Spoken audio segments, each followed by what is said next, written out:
After Coach Drew, we will have Davion Mitchell. First question for Coach. I'm sorry, Coach, you want to make an opening statement? Well, I can tell you coming in when we knew we were going to play SFA, Coach Keller does an unbelievable job with this team. They're 28-3 last year, 18-game win streak.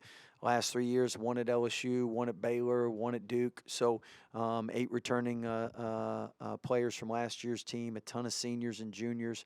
So we knew that we had our work cut out for us. And coming off finals, was obviously worried about the players' energy and just the rhythm with not practicing as much. But I thought they did a great job, and that run at the end of the first half and the beginning of the second half really was the difference. First question for Coach Drew comes from John Warner with the Waco Tribune Herald. Scott, do you like your bench? I love our bench, 43-13, but I think Coach Keller gave our bench the biggest compliment, and that was he said they've been playing our bench's highlights from the Illinois game in their locker room just to show how energized, and I've gotten so many compliments nationwide about how our bench really gives us energy. And I guess one of the great things about it is just the versatility you can get off the bench too, isn't it? And that's where especially in games like tonight with 27 free throw attempts for both of us, and they're two physical teams competing, so there's contact, and you got to adjust to the officiating, but depth definitely helps. Thank you. Next question from Kendall Kaut with Arley Bears. Scott, you all played Mark Vital at center with Matt Meyer at power forward a little bit more tonight. How did you feel about that lineup, and do you think that lineup can work against some of the bigger teams you'll face this season? Well, that's one great thing about analytics.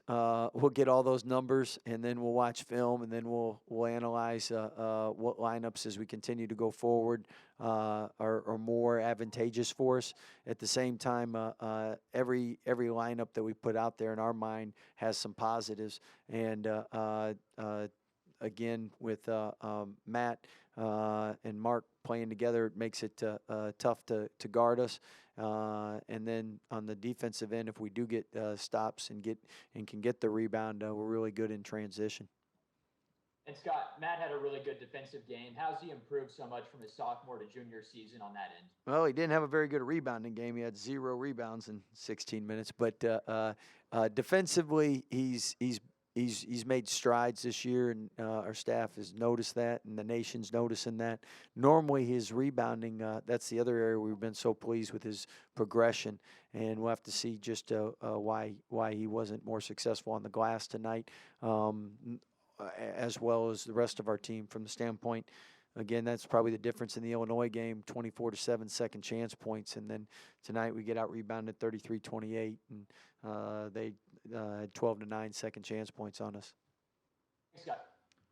Next question from Stephen Hawkins with the Associated Press. Just talk about how your guys kind of handled tonight and kind of handled this whole, uncertain schedule and the way things have gone up and down for you. Well, I think they laugh every time I give them updates, like what we got now. And obviously, depending on when the update, they know if there's a game or no game. And but as we've all noticed too, it's a blessing every time we get a chance to play. And when you know it's game day and the ball's going to get tipped, I mean, you got to make the most of it, because I can tell you they'd much rather be playing games right now than practicing. And you mentioned the end of the first half run. I mean, obviously the 2 runs you were talking about, but just what did that mean, hitting the 3 threes there in a row there? And obviously Adam hit a big one right at the end to kind of stretch it out. Well, definitely when you can get separation on a quality team like SFA, that is huge. And the last time we played them here, we weren't able to, and we'd get it up to 6, 8, and then they would come right back. And once we were able to get it to close to 20, that was big. Next question from Paul Catalina with Sikkim 365. Scott, what is it about your bench, in particular the newer guys who had to sit out last year, that has enabled them to flow so seamlessly into the lineup without much drop off when you rotate people in? Well, I think the guards, as Adam has shared, Davion, Maceo, Jared, really welcoming him and helping him get better each and every day, bringing him to the gym with them and showing him just how we work out, what we do. And that work ethic and chemistry is really translated going against each other in practice every day. So Adam gives those guys a lot of the credit for his success. And then John, I mean, everyday John, he's called that for a reason. So he does a great job in providing energy and a motor. Everyday John got a little tired today, but that's because he studied hard for them finals. Next question from Curtis Quillen with KCEN TV in Waco. Scott, are you more impressed with your defense for forcing 35 SFA turnovers or more concerned with your offense for turning it over 20 times? It was one of those give and take games. So we take it and we give it. So definitely concerned that we had 20 turnovers. We'll watch film, see which ones we could get better at. SFA's defense is it's unique from the standpoint how much they deny pressure coming in the game. They're top 10 in the nation in forcing turnovers at 27%, so they have a great turnover rate. And, again, credit their defense. And then schematically we'll see ways that we can be better off in the future for teams that play similar to that. As far as forcing 35 turnovers, I thought our defense, Davion just really, to me, set the tone up top and really did a great job making it hard for them to get into offense. And Coach Keller runs some great stuff, so you got to keep them off balance. Next question from Andrew Miner with Bears Illustrated. Coach, it was a really good shooting night for you guys. 49% from the field, 45% from three, and 89% at the line. What does it mean to you, and how confident are you that like any one of your six main shooters can come in and get a bucket at a pivotal moment like they did tonight? Well, we definitely, when our guys have a good look, we feel it's going down more times than not. So we have good shooters that work hard on their craft. At the same time, to us, the big thing is the looks and the quality of looks. And when we didn't turn it over and we got quality looks, hence why we were so successful at knocking down shots. Right. Thank you, Coach. Next question from Q Myers with ESPN Central Texas Radio.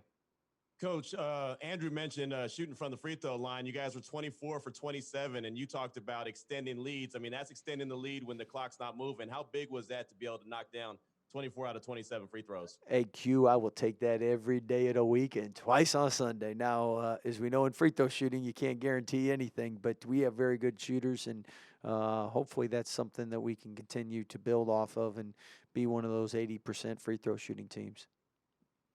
Final question for Coach Drew comes from Jason King with Sikkim 365. Scott, obviously now you'll turn your attention to Sunday.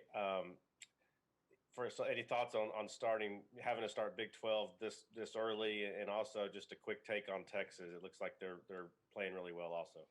Well, it's not ideal for any of us coaches, especially in the Big 12, because I think we do such a great job in supporting one another in the non-conference. And once conference play begins, that all kind of ends. So, and what we do in the non-conference determines how many teams we likely are to get in the tournament. So I know, again, with starting conference early, it's different for all of us, but with COVID, we definitely understand why we're doing it.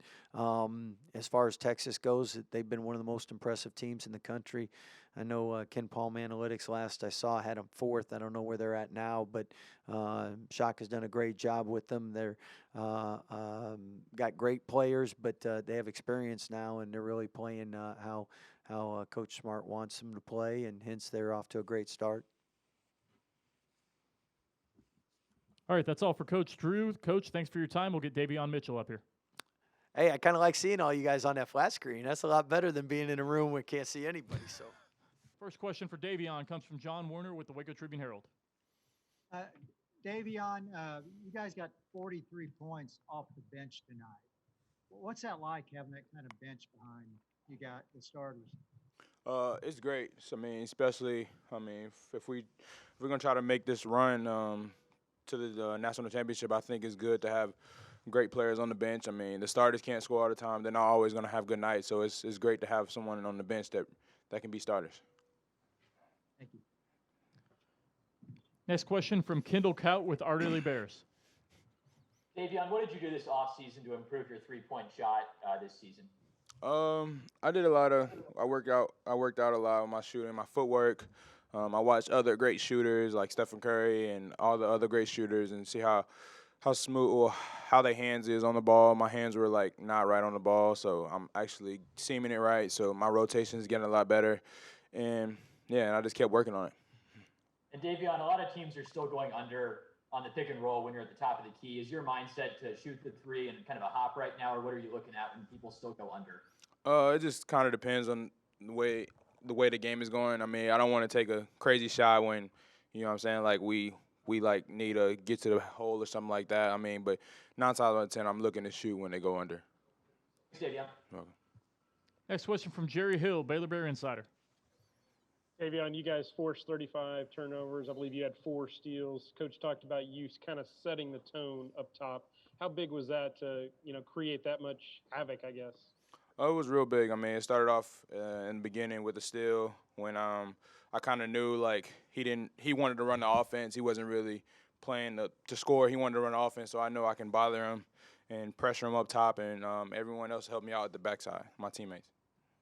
And you guys had like 3 or 4 straight turnovers to start that second half. You had built up the lead with that closing run. How big was that, kind of that first 2 or 3 minutes to do that on the defensive end? It's definitely big. I mean, especially the turnovers in the beginning. I mean, unforced turnovers by me. I shouldn't have did it, but we did a real good job in the end, making them turn the ball over, getting great shots, and getting the fast break transition. Next question from Stephen Hawkins with the Associated Press. Davion, with the way the schedule's gone, I mean, you guys were all ready to play the number 1 team on Saturday. You ready to play your home opener on Tuesday. Everything keeps getting pushed back. But just talk about how you guys kind of handled the business tonight and how you guys have kind of handled it so far, just the ups and downs and the uncertainty. Honestly, we just blessed to have this opportunity. I mean, we kind of knew, well, how the season was going to go. We knew we probably wasn't going to be able to play every game. I mean, but, we just blessed to play, and we just blessed to play tonight. What about the fact you're already now getting into Big 12 play and obviously a pretty good opponent you got coming up here Sunday against Texas? It's going to be great. I mean, Texas is a great team, great coaches, great guards. I mean, they play defense just like us. They're long, so it should be a good one. Next question from Andrew Miner with Bears Illustrated. Hey, Davion, I was just curious, do you know how many charges or offensive fouls you drew or the team drew tonight? Oh, no, I don't. It's probably a lot, though. Yeah, there are definitely several. And then what do you look for as a defender when you're going to set up to take that charge? What are you looking for from, in the situation to say, hey, I'm going to take it versus I'm going to play him straight up? When they kind of out of control. I mean, when they hit my chest, and I know when they're running full speed and they hit my chest, the ref is always going to call it because, I mean, they're out of control. So I just fall and yell.